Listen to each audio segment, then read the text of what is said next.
En Grande-Bretagne, la lutte antiterroriste se poursuit avec l'arrestation de 16 personnes sans lien avec les attentats déjoués cet été. À cette occasion, la police a révélé qu'elle surveillait plusieurs milliers de citoyens musulmans britanniques. À Marseille, l'université d'été de l'UMP, sous le signe du ralliement des politiques et d'artistes parfois inattendus. Du côté de l'UDF, François Bayrou se projette en 2007 en position de gagner et veut construire une nouvelle majorité. Les derniers achats de fournitures scolaires avant la rentrée, un tiers des familles attend la dernière minute pour remplir les cartables, affluence record dans les magasins. De la médecine, avec cette avancée prometteuse dans la guérison du cancer, il s'agit encore de recherche, mais la thérapie génique semble une piste à suivre, une technique utilisée par des chercheurs américains. Cinéma enfin, avec en compétition à la Mostra de Venise, le dernier film du cinéaste Alain Resnais, toujours un événement. Cœur, une comédie mélancolique sur le thème de la solitude avec les acteurs fétiches Sabine Azema, Pierre Arditi et André Dussolier.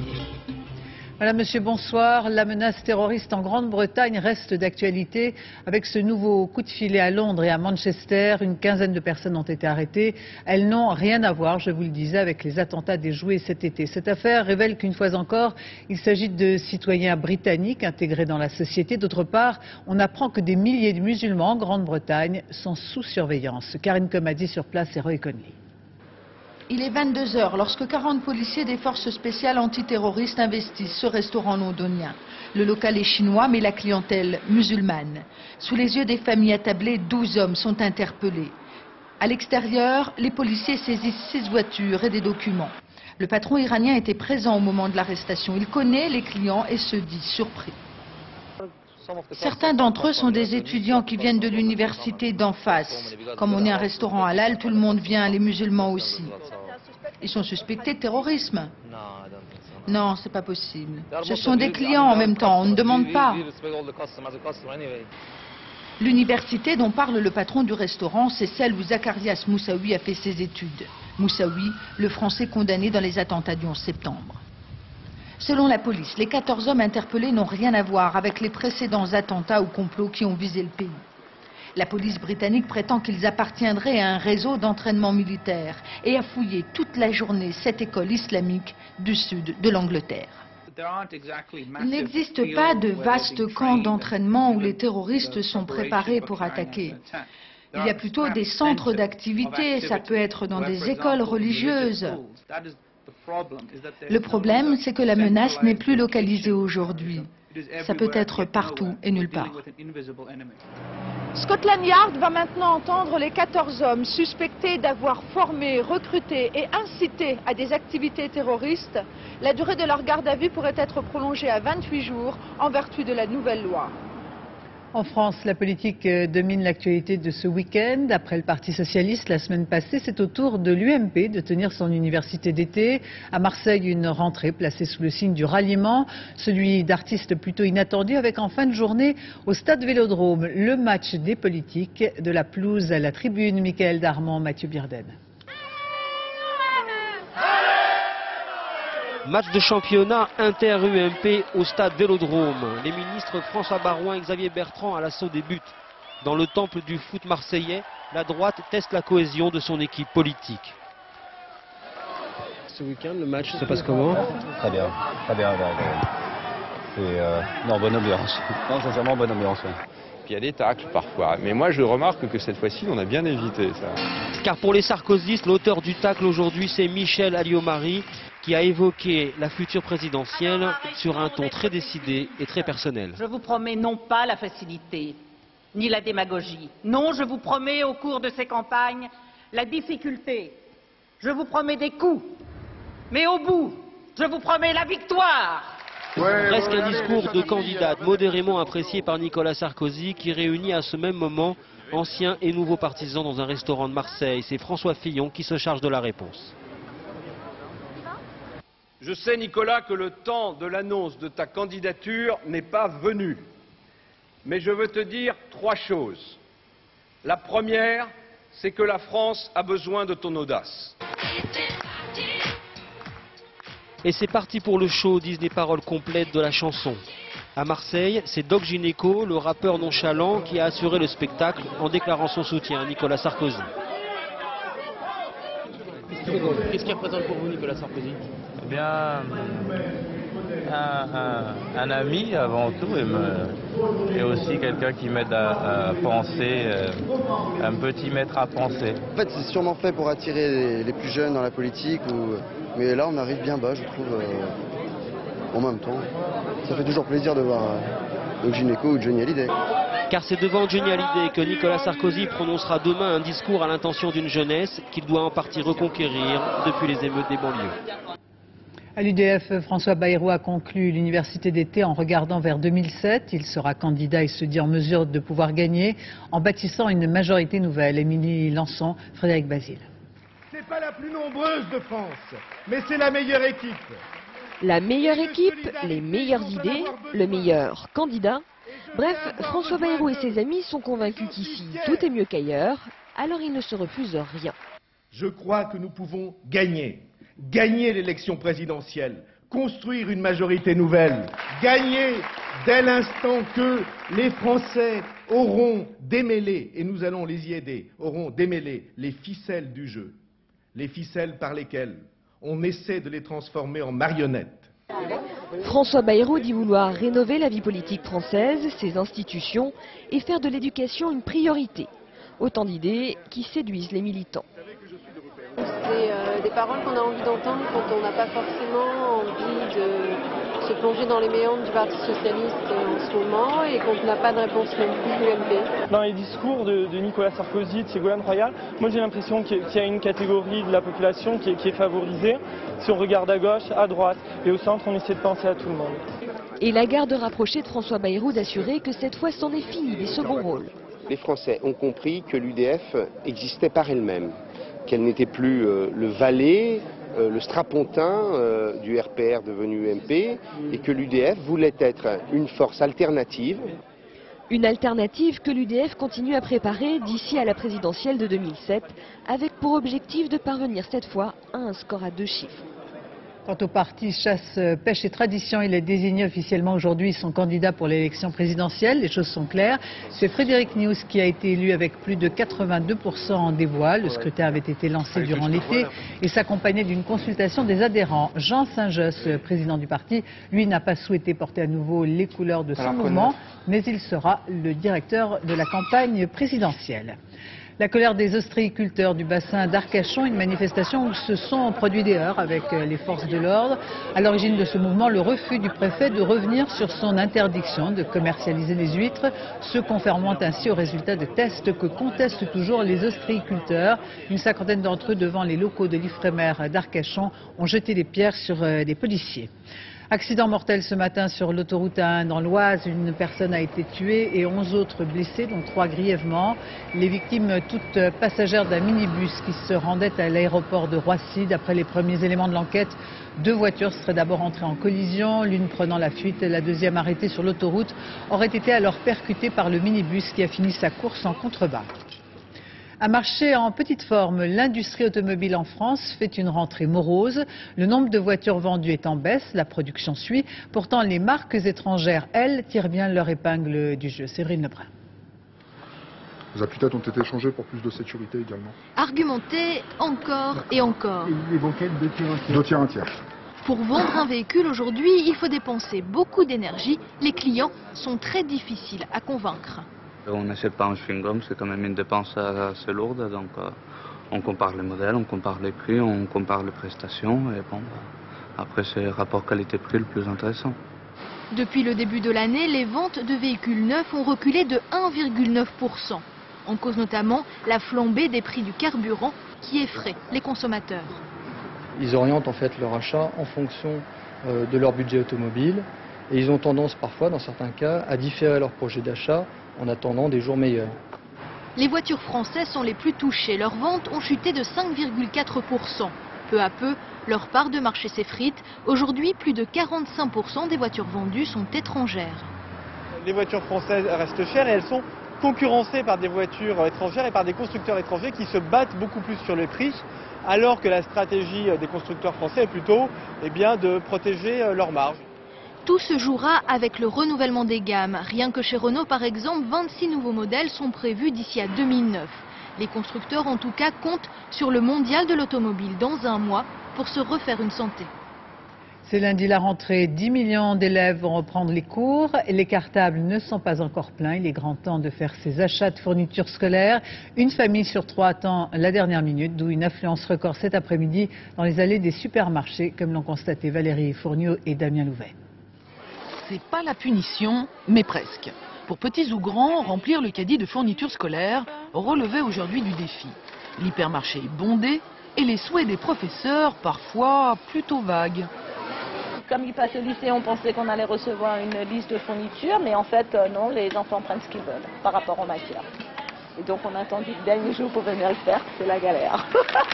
On rentre de vacances, on est fatigué, c'est trop brutal, tout va vite et voilà, on n'a pas le temps de se retourner, que tout vient d'un coup et c'est pas bien, ça me convient pas. Les mamans, habituées des lieux, l'ont joué plus fine, en venant aux heures creuses. Par rapport à l'année dernière où je me suis pris 3 semaines plus tôt, c'était impossible de circuler dans les rayons. Et puis j'ai pris la tranche d'heure aussi pendant le repas, donc ça va mieux. Tout le monde est à table et nous on fait les cours. Car il faut du temps pour dénicher le cahier de texte rêvé par son fils chéri, laissé à la maison pour faire paradoxalement plus vite. Les consignes, c'est un cahier de texte avec soit des joueurs de foot, voilà, ou alors les derniers films, séries à la mode. Ça n'a rien à voir avec le programme scolaire Non, pas marqué dessus. Et puis, il y a les vernis. En possession de la liste des joints, ils ont fait les courses, manquait juste le contenant. La seule chose, c'était le cartable. Donc on ne peut pas l'acheter sans lui, quoi. Il faut l'essayer, c'est la couleur. Bon alors Yanis, bonne rentrée alors. Merci. C'était une journée de course à la panoplie du parfait écolier. On croit en savoir davantage sur l'incroyable vol de toiles de maître, le Cri et la Madone de Munch, qui ont été dérobés il y a 2 ans au musée d'Oslo et retrouvés il y a 2 jours. À l'origine de ce rapt audacieux, un scénario presque invraisemblable et pourtant il semblerait que tout ait été télécommandé de prison. C'est du moins ce que révèle la presse. Franck Genozo. Retrouvés il y a 2 jours, le Cri et la Madone, 2 œuvres célébrissimes du peintre Edvard Munch, n'ont pas livré tous leurs secrets. Comment les policiers ont-ils retrouvé leurs traces? Qui leur a dit où se trouvaient les tableaux? Ils n'ont arrêté personne, mais la presse norvégienne avance une piste. Elle mène à David Toska, 30 ans. C'est le gangster le plus célèbre du pays. Un ancien champion d'échecs, condamné à 19 ans de prison pour un braquage raté. Il aurait commandité l'enlèvement des 2 toiles depuis sa prison. Objectif, détourner l'attention des enquêteurs, puis faire du chantage aux autorités pour obtenir de meilleures conditions de détention. Les enquêteurs auraient finalement cédé, même si le ministre de la Justice s'en défend. Ce genre de décision nous appartient, explique-t-il, mais ce n'est pas dans nos habitudes de négocier et nous n'avons pas cédé. Toska nie avoir commandité le vol, mais comment savait-il alors où se trouvaient les œuvres? Toujours selon la presse norvégienne, il affirme le tenir de son meilleur ami. Problème, cet ami est mort récemment. Les 2 voleurs, eux, n'ont jamais été retrouvés et seuls des complices ont été condamnés. Ironie de l'histoire, la ville d'Oslo a toujours promis une récompense à qui livrerait des informations cruciales sur les tableaux. 2 millions de couronnes norvégiennes, soit 250 000 € qui pourraient donc revenir au célèbre braqueur. Une bagatelle comparée à la valeur estimée des toiles, 83 millions d'euros. De toute façon, elles étaient jugées invendables, trop célèbres selon les experts. L'arrivée au Liban des renforts italiens de la FINUL, l'Italie qui envoie, vous le savez, le plus gros contingent de soldats. Dès ce matin, portant les couleurs des Nations Unies, les premières troupes ont débarqué à Tyr, alors que croisent au large du Liban 5 navires de guerre italiens. Samassoula Abdelzouyesh. Ce sont les soldats que l'Italie offre au Liban. Débarqués ce matin sur la plage de Tyr, une unité d'élite de fusiliers marins héliportée par petits groupes depuis les bâtiments de guerre qui croisent au large de ce port. Un balai aérien continu, 800 hommes du bataillon San Marco. En renforçant la FINUL, on nous demande d'effacer la peur et de garantir plus de stabilité dans toute la zone. Sur la corniche, les Libanais observent le spectacle. Une arrivée porteuse d'un nouvel espoir pour une population éprouvée. Moi, je suis content de voir les Italiens, ça nous rassure. J'ai ressorti cette vieille casquette exprès. Tous ceux qui viennent protéger le Liban sont les bienvenus. En 4 mois, Rome va détacher 2450 soldats au Liban. Ce sera la plus importante contribution à la finule. L'Italie devrait succéder à la France en février pour prendre le commandement de la force de l'ONU. Le contingent italien est arrivé avec 16 blindés et 10 véhicules d'assaut. En traversant le quartier des partisans du Hezbollah de Tyr, les commentaires se font plus acides, la méfiance se mêle à la défiance. C'est pas bien que des alliés d'Israël et des Américains viennent ici. Ils viennent faire la guerre chez nous. Il n'y a que le Hezbollah qui peut nous protéger. De l'aveu même du ministre italien de la Défense, la mission de ces soldats sera longue, risquée et coûteuse. L'arrivée des Italiens constitue le premier renfort de poids pour le maintien de la paix au Liban. Une dizaine de pays devraient suivre. 900 soldats français devraient arriver ici avant le 15 septembre. En Iran, le secrétaire général de l'ONU doit rencontrer demain le président Ahmadinejad sur la question du nucléaire. Alors que l'Iran refuse de suspendre son programme d'enrichissement d'uranium, Kofi Annan estime que la patience est plus efficace que les sanctions. Téhéran, capitale diplomatique où s'est rendu Jack Lang, dans une ville apparemment insouciante. Reportage sur place, Thierry Tullier, Frédéric Bonne. C'est une mégapole de 11 millions d'âmes dont les périphériques sont constamment saturés. Téhéran, entre pub commerciale et représentation très officielle du guide de la révolution islamique, vit à son rythme paradoxal. Rien ici ne vient trahir une quelconque inquiétude à l'heure où le dossier nucléaire semble conduire le pays aux sanctions. Ça fait 25 ans qu'on est sous sanctions américaines, qu'est-ce qui peut nous arriver de plus? Tous les gens veulent le progrès pour leur pays. Le nucléaire, c'est le progrès. Le nucléaire est une cause nationale. C'est ce que le chef de la diplomatie iranienne a dit à Jack Lang.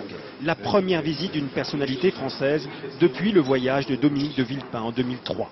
Les Iraniens ont apprécié, mais restent inflexibles sur la reconnaissance d'Israël comme sur le dossier nucléaire. Nous vous demandons, dit le ministre iranien, de nous permettre d'accéder au nucléaire comme vous avez pu le faire. C'est Kofi Annan qui succède au député socialiste au ministère des Affaires étrangères. Pour le secrétaire général de l'ONU, comme pour Jack Lang, qui a pris soin d'informer François Hollande et le Quai d'Orsay de sa démarche, le temps n'est pas aux sanctions. Un peu de patience, de l'obstination, de l'intelligence politique. Pas de sanctions. Dans l'immédiat, pas de sanctions. Évidemment, pas de sanctions dans l'immédiat. Donner toute sa chance à la paix. Donner toute sa chance à un dialogue ferme, positif, critique et constructif. En faisant jouer les prolongations à la diplomatie, les Européens, relayés par l'ONU, prennent le risque d'afficher leur impuissance et leur divergence d'approche avec les Américains. Le régime iranien l'a bien compris, qui encore ce soir affiche sa détermination à poursuivre ses activités nucléaires. Des nouvelles de la santé de Fidel Castro à Cuba. Les autorités font tout pour affirmer qu'il se remet bien de son opération. Il est apparu à la télévision aux côtés du président vénézuélien Hugo Chavez, qui était pour la 3e fois au chevet du leader Massimo.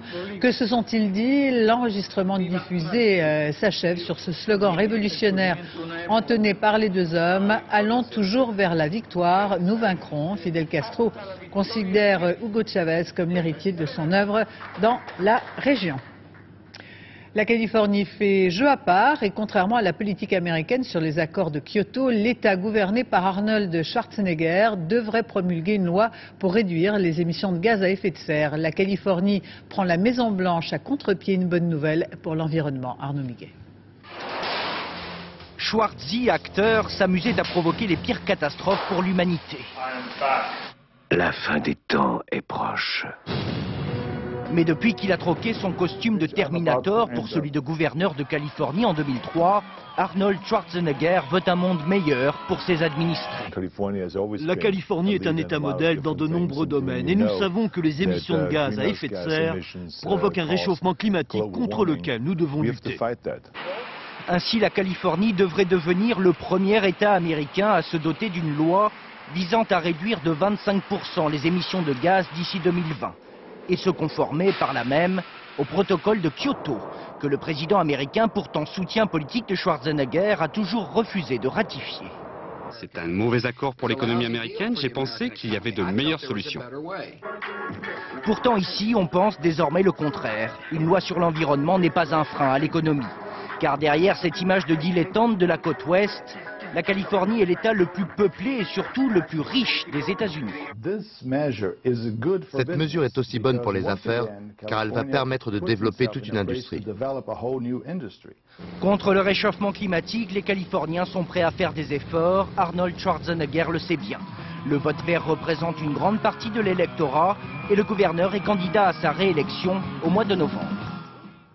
Médecine, avec cette avancée de la recherche dans la guérison du cancer, si cette piste tient à toutes ses promesses, ce sera alors un véritable progrès pour les malades. Les chercheurs américains, par manipulation génétique, ont réussi à créer des cellules tueuses qui se sont attaquées à des tumeurs cancéreuses. Les explications nécessaires de Mallory Aounou. On les appelle les cellules tueuses. Des cellules de défense programmées pour s'attaquer aux cellules malignes, ici en vert. Depuis des années, les chercheurs se penchent sur ce principe pour combattre le cancer. Ils isolent ces cellules pour les multiplier. Problème, certains malades en sont dépourvus. Aujourd'hui, une équipe américaine contourne la difficulté grâce à la manipulation génétique. Plutôt que de chercher les cellules tueuses, elle les crée. Pour la première fois, nous prouvons qu'il est possible de modifier génétiquement des cellules normales du système immunitaire pour les transformer en cellules capables d'attaquer et de détruire un cancer. L'étude a porté sur 17 patients atteints d'un cancer de la peau généralisé.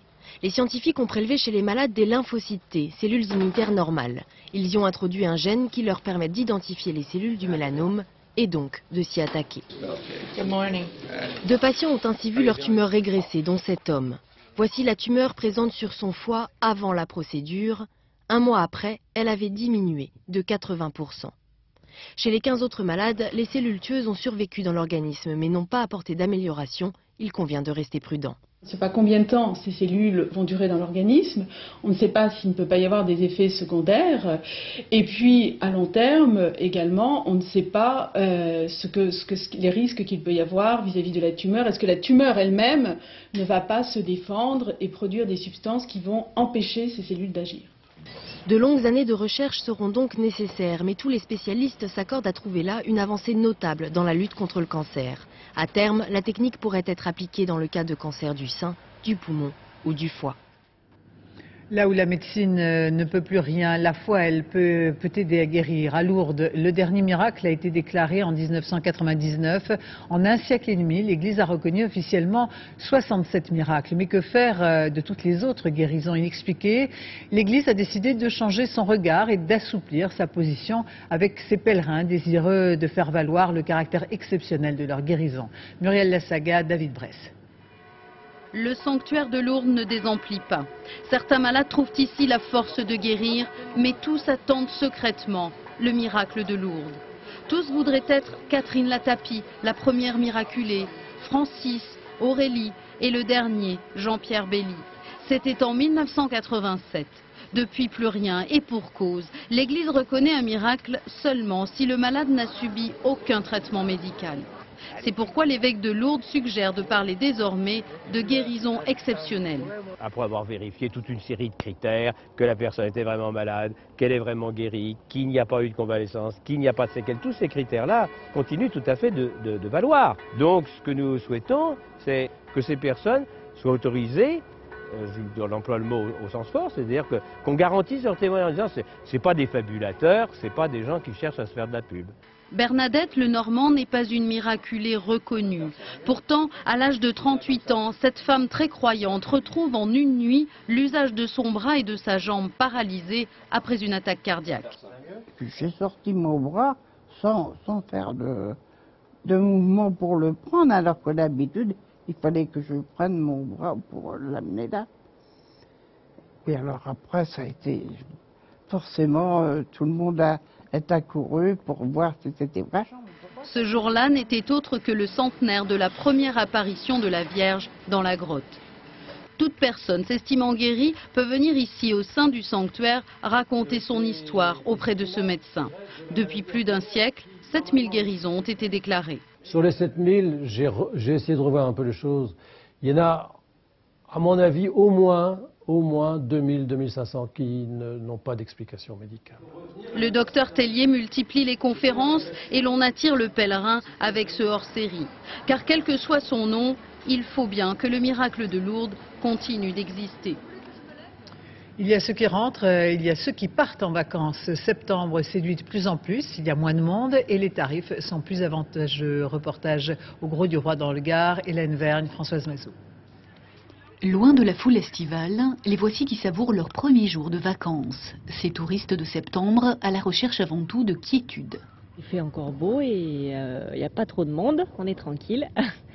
Et puis les locations sont moins chères. C'est reposant, c'est calme, il y a moins de monde, mais il y a toujours un peu de monde pour que ça fasse, disons, pour que ça fasse animer. Dans cette résidence hôtelière de 400 appartements, on annonce un taux de remplissage de 72% pour septembre. Piscine chauffée, animation moins tapageuse, les professionnels s'adaptent à cette clientèle différente. Une clientèle plus de professions libérales, de commerçants qui peuvent prendre leurs vacances hors congé scolaire et qui sont en recherche de vacances un petit peu différentes, à savoir plus une visite de la région, des vacances basées un petit peu sur la culture régionale. Du patrimoine, de l'authenticité. La station du Grau du Roi en Camargue soigne son image pour attirer ses touristes français ou originaires d'Europe du Nord. Beaucoup de couples, soit seuls, soit avec des enfants qui sont non scolarisés, et une clientèle de seniors également très importante. Très exigeants et attentifs à la qualité de l'accueil, ces touristes ne rechignent souvent pas à dépenser. C'est une très bonne arrière-saison qui commence, même octobre et tout, on va travailler. Puis on se fait plaisir à travailler, voilà. Les gens sont plus reposés, c'est une autre clientèle. Dans les hôtels, dans les restaurants, où là vraiment on sent les gens plus détendus, donc forcément plus disponibles et plus près de nous en fait. Prendre son temps et donner du sens à ses vacances, ils sont chaque année davantage à se laisser séduire par les séjours hors saison. Incontournable dans le Nord, la grande braderie de Lille, avec ses quelques 10 000 exposants, 2 millions de visiteurs sont attendus. Une caverne d'Ali Baba où chacun devrait trouver son bonheur. Jean-François Firet, Dominique Mas. Après la pause, c'est reparti. Chaussures de randonnée aux pieds car Lille pendant la braderie, c'est près de 100 km d'étal et de dédale à parcourir pour dénicher la bonne affaire. It's too expensive. Too expensive? Yes. 55 € l'Angélus, trop cher. Avec leurs 500 €, ces antiquaires néerlandais souhaitent acheter un maximum d'objets pour les revendre chez eux 2 fois ou 3 fois plus cher. Ce qu'on achète, ça ne doit pas dépasser 25 €. Ce qu'ils nous proposent, c'est le prix auquel on peut le revendre. Allez, un peu de courage. Avec 10 000 exposants sur le pavé, rien n'est perdu. Ici, c'est bien simple, on trouve de tout. Un superbe évier pour votre nouvelle cuisine, ce fauteuil d'époque moelleux et confortable, et ceci, c'est vrai, on ne sait pas trop ce que c'est. Monsieur, lui, a trouvé son bonheur, sa Madeleine qui le fera replonger en enfance. Des bons hommes en plastique. Je vais jouer un peu avec eux, il n'y a pas de problème. Voilà, jeune homme. Merci. 1 €, une aubaine, pour l'acheteur comme pour le vendeur. Bah, je vends pas tout, mais je mange ce que je peux avec. Les affaires devaient démarrer à 15 h cet après-midi. Mais comme chaque année, les bradeux se sont installés dès hier soir. Jusqu'à demain minuit, 1500 policiers sont mobilisés. 2 millions de personnes attendues en un seul week-end. Pas facile de se frayer un chemin dans les rues de la capitale du Nord, encore moins de le retrouver. Ça y est, maintenant c'est bon avec le plan, j'y arrive. C'est pas évident quand même. Et à Lille, qui dit braderie dit moule frites, marinière de préférence, avec la fourchette ou directement dans la bouche. Le tas de coquilles n'atteint pas encore des sommets. Demain soir, il dépassera les 2 mètres. Football en match de qualification pour l'Euro 2008. La France a signé une belle victoire face à la Géorgie cet après-midi à Tbilissi, 3-0. Retour sur cette rencontre, Julien Benedetto. Quand on est vice-champion du monde, gagner en Géorgie n'a rien de génial. Mais la tranquille démonstration tricolore d'aujourd'hui force tout de même le respect.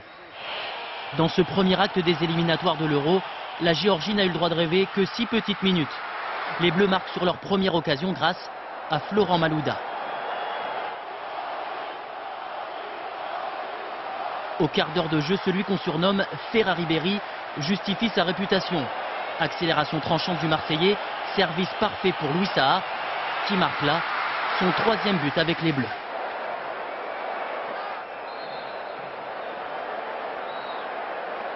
1 minute après le retour des vestiaires, l'infortuné Astatiani renforce à sa manière l'amitié franco-géorgienne. Il trompe son propre gardien avec ce geste d'une précision redoutable. D'autres buts auraient dû marquer l'évidente supériorité des Bleus qui s'imposent finalement 3-0. On a retrouvé avec plaisir la belle équipe de la Coupe du Monde. Mercredi, la France retrouve l'Italie. 2 mois après, l'heure de la revanche a déjà sonné. Les sports de l'extrême au Trocadéro ce week-end, une manifestation qui sillonne les routes d'Europe au programme vélo, skate, roller, le tout pratiqué par des as de la voltige venus du monde entier. Julien Passette, Valérie Lucas. Un nouveau style de visiteur s'est posé au Trocadéro. Les sportifs de l'extrême. Les têtes jouent la balance au rythme des acrobates. Et il faut regarder très haut. En roller, les meilleurs décollent jusqu'à 7 mètres au-dessus de la rampe. Ces voltigeurs prennent tous les risques pour réaliser la meilleure figure. Le plus grand showman, c'est Ty Chris. Le Français triple champion du monde inspire la jeune génération. Julien n'a que 12 ans, mais il n'a pas froid aux yeux. Il suit les roues de Ty, apprend ses secrets pour gagner des compétitions. Le maître voit en lui l'avenir du roller. Je motive les jeunes talents à prendre la même route pour devenir professionnels parce qu'il y a le côté fun, il y a le côté aussi réellement métier. Donc c'est rare d'avoir ces deux chances à la fois, quoi. Bras, jambes, côtes, Ty Chris est à peu près tout cassé. Ça ne l'empêche pas d'inventer de nouvelles figures. Ici en exclusivité, la borderline, effectivement à l'extrême limite. Pas de mal pour Ty, qui s'est promis de recommencer. Dans un style plus coulé, Fabiola la brésilienne est la princesse de la rampe. Numéro 1 mondiale, elle vient affronter les hommes sur leur terrain. Mais pas de différence, les pros du roller forment une vraie communauté. J'adore ce que je fais. Vous savez, on est tous amis, on s'aide les uns les autres, c'est plutôt cool. Si vous voulez passer un week-end en haute altitude, le spectacle dure jusqu'à demain. Après tout, il n'y a pas d'âge pour être sportif de l'extrême. Le salon du prêt-à-porter 2007 jusqu'à lundi, 1500 exposants du monde entier. Aujourd'hui, toutes les tendances coexistent. La difficulté pour les créateurs, eh bien, c'est de trouver leur place entre la grande distribution et le luxe. Zoom sur 3 petites sociétés qui se démènent plutôt bien. Sophie Mézel, Valérie Lucas.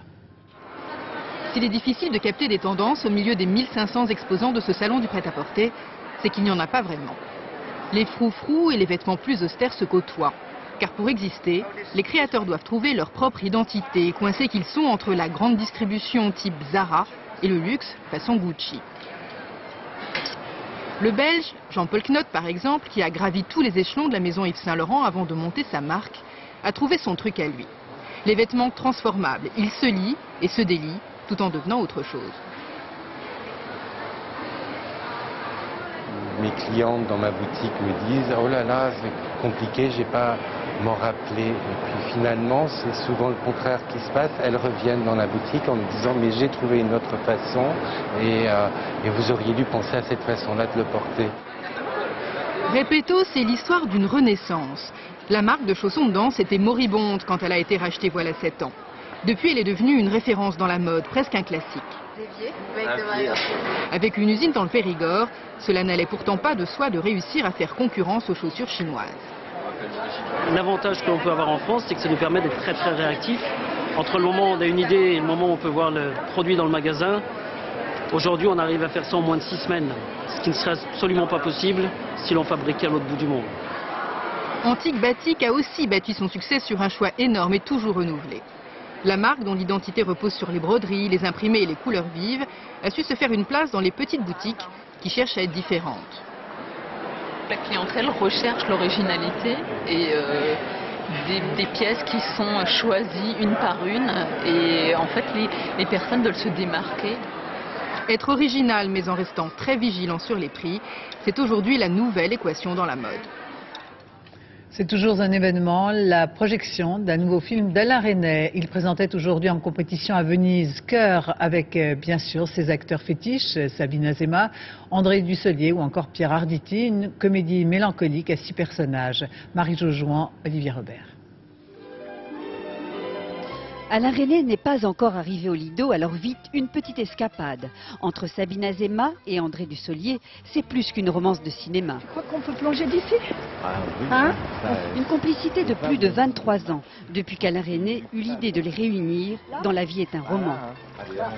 Les chaussures. Il faut pas venir au Festival de Venise sans au moins joindre l'utile à l'agréable. Là. Tu veux pas courir? Non, écoute. Dans Cœur, au pluriel, présentés en compétition, ils sont patrons et secrétaires. 2 des 6 personnages d'une comédie mélancolique sur le thème de la solitude. Vous savez que vous avez un rire ravissant, Charlotte. Moi? Des personnages qui nous sont presque familiers, comme ce clan quasi historique formé par le cinéaste. Pas question qu'il le laisse entrer seul dans le palais. À 84 ans, Alain Resnais est toujours un grand timide. Il n'aime pas les interviews à la télévision. Pour nous, il a fait une exception. Avec Venise, c'est une histoire d'amour. Ça me rappelle beaucoup de visites, beaucoup de souvenirs différents. Oui, c'est comme dans un film dont l'histoire n'est pas linéaire. Les images se superposent. Comme il superpose lui-même l'ironie et le tragique dans ses films. Mon père. Oui. C'est encore une de tes gonzesses à la noix? C'est pas des grands drames, c'est la vie quotidienne, mais c'est un peu la solitude et l'accumulation de ces frustrations de tous les personnages fait sourire et rire. Il y a toujours des questions dans les films d'Alain. Il y a qu'est-ce qu'il y a après, au-delà, qu'est-ce qu'on fait sur la terre. Les questions existentielles d'un très grand cinéaste qui n'en a pas encore fini avec son exploration impertinente des cœurs humains. Mettez-vous en maillot, les garçons. C'est tout? On n'en est même pas question une seconde. Ainsi se termine ce journal. Je vous remercie de votre attention. Tout de suite la météo. Nathalie Riouet, 20h50, juste pour rire, présenté par Franck Dubosc. Et quant à moi, j'aurai le plaisir de vous retrouver demain dès 13h. Excellente fin de soirée sur France 2.